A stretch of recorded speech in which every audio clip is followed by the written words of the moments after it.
Hi everyone, welcome back to another video from Techbasic.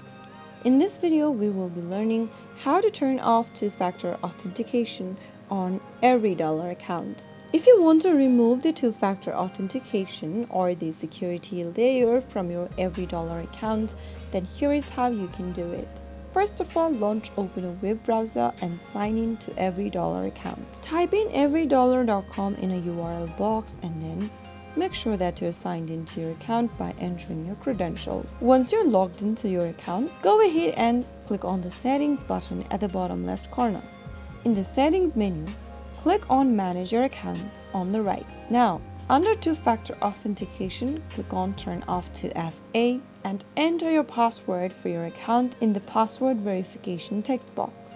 Finally, click on Verify Password. Now click on Yes, turn off 2FA as a confirmation, and that's how you will be able to disable two-factor authentication from your EveryDollar account. So that is how it's easily done. If you found the video to be helpful, go ahead and give us a thumbs up. Don't forget to subscribe to our channel by hitting the subscribe button.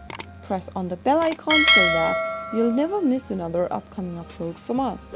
I will be back again in the next video. Thank you for watching.